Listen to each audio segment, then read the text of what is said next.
Oke, bismillahirrahmanirrahim. Assalamualaikum warahmatullahi wabarakatuh.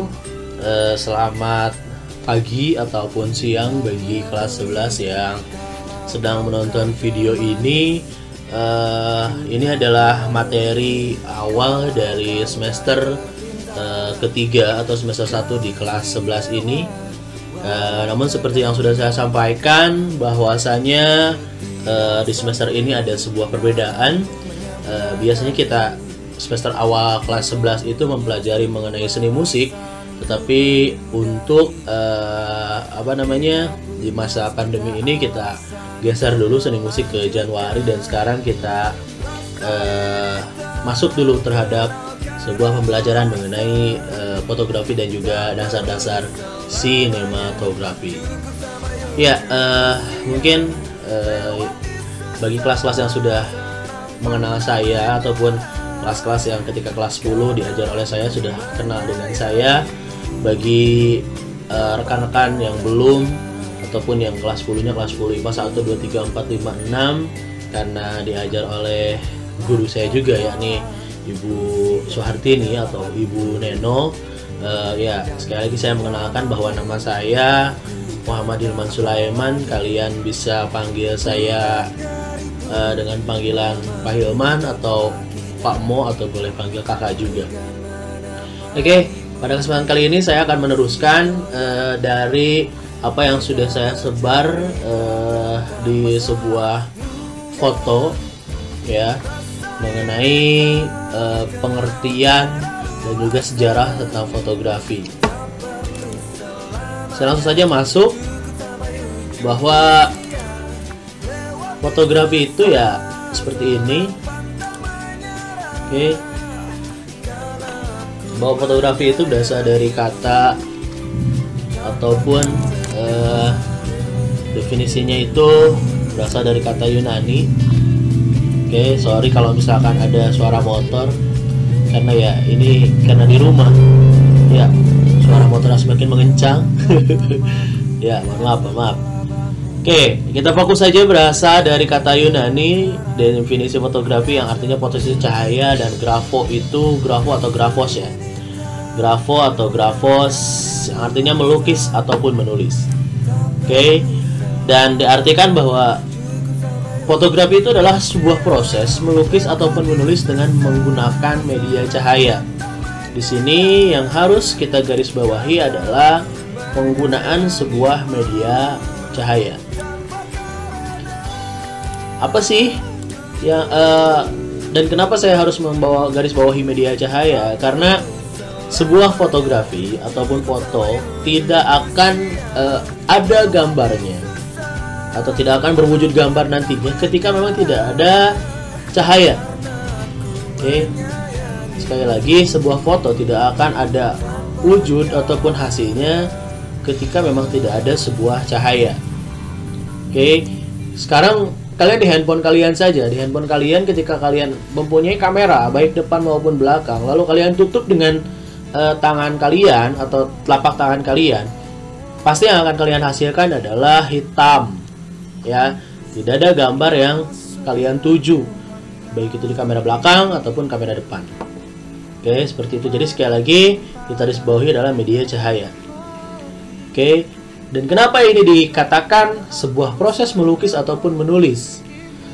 Ini yang membedakan antara fotografi dan proses melukis, menggambar atau menulis adalah yaitu dari medianya. Kalau misalkan menggambar itu medianya sudah jelas, bisa dari sebuah kertas, bisa dari sebuah karton. Kalau melukis menggunakan kanvas, ya. Kalau menulis juga itu di buku. Dengan media yang lainnya bisa pensil warna, spidol, dan yang lainnya. Oke, namun kalau misalkan fotografi ini sudah jelas bahwa medianya yang paling utama itu memang cahaya. Setelah itu, ya, muncullah sebuah alat, di mana alat yang pertama kali ada di muka bumi ini bukan seperti yang sekarang kita lihat. Artinya, kita sekarang sudah melihat bahwa kamera itu ada yang kecil, kamera itu ada yang super kecil, dan kamera itu ada yang sampai besar. Oke, saya masuk ke bagian sini. Sejarah fotografi. Ya, mungkin ini bisa dibaca. Ya, bisa dibaca. Ini hanya sebuah pengantar sejarah singkat saja. Kita masuk ke sini saja dulu. Bahwa sejarah fotografi itu bermula jauh sebelum Masehi pada abad kelima. Sebelum Masehi ini, seorang pria bernama Moti mengamati suatu gejala. Jika pada dinding ruangan yang gelap terdapat lubang kecil, maka di bagian dalam ruang itu akan terrefleksikan pemandangan di ruang secara terbalik lewat lubang tadi.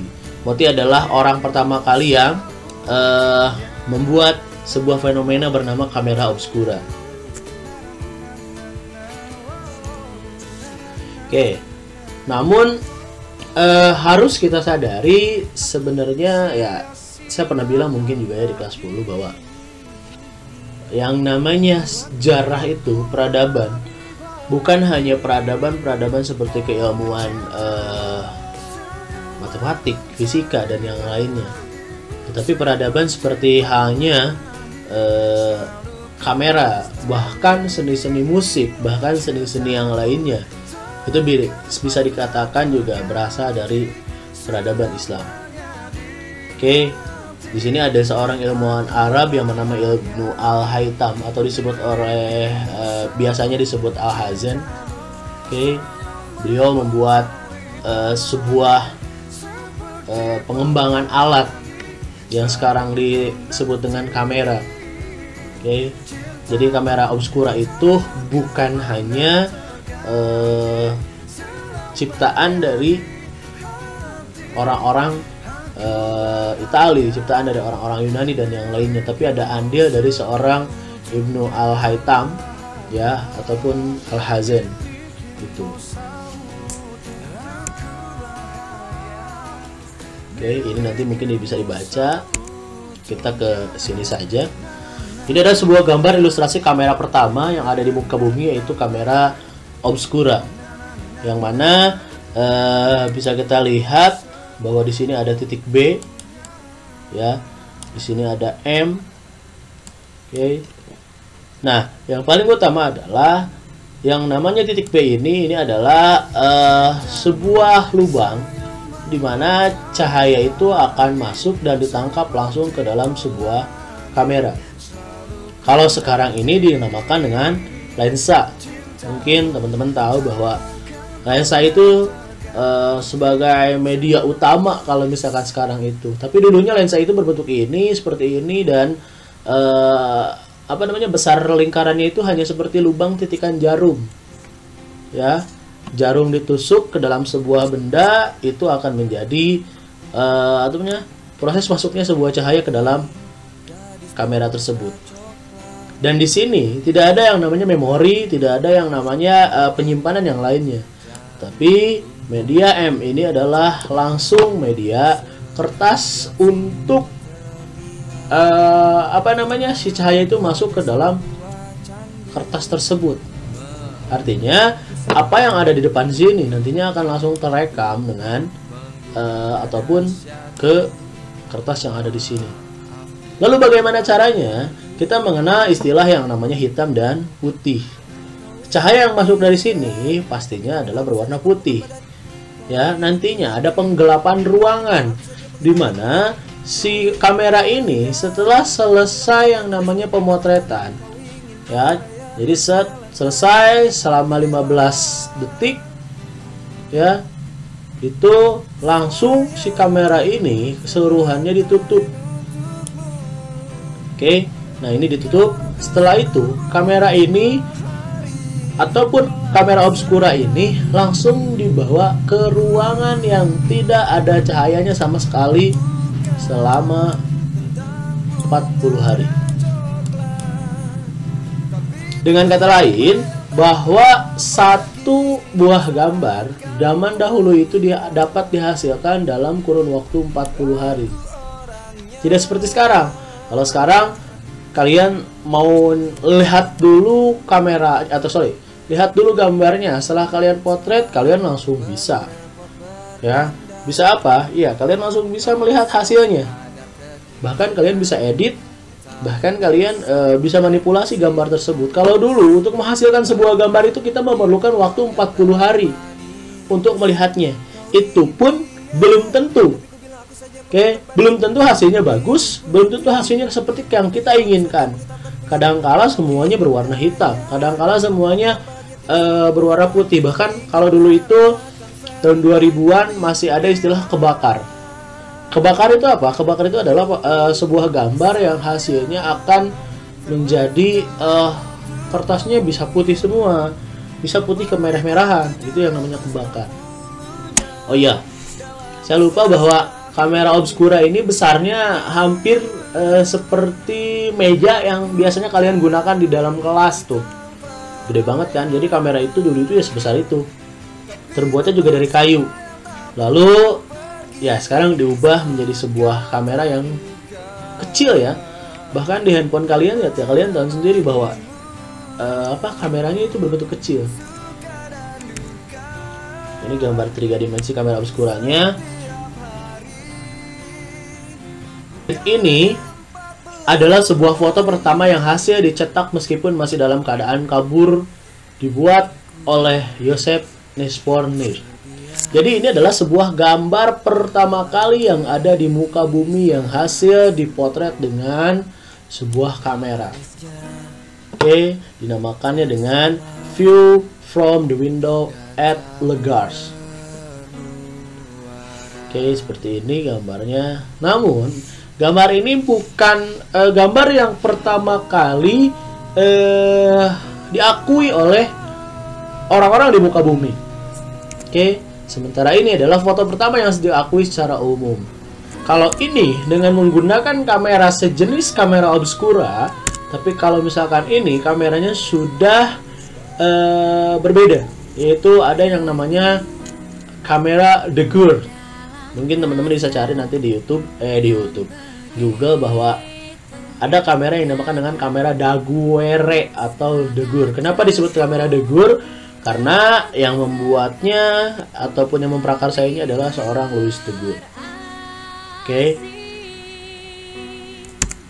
Tahun 1950 barulah menggunakan atau sudah ada yang namanya sebuah kamera SLR yang pada tahun ini sudah memasuki dunia fotografi dengan produksi yang sekarang juga ada disebut dengan kamera Nikon, atau pabrikan Nikon, seperti itu ya.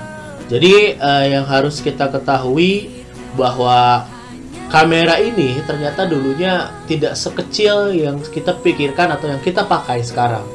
Lalu kamera juga asalnya bukan hanya pemikiran orang di luar di luar muslimin saja, tetapi ada juga orang-orang yang dulunya orang-orang keturunan Arab ya yang memprakarsai sebuah kamera tersebut yang kita sebut dengan kamera obscura, seperti itu ya.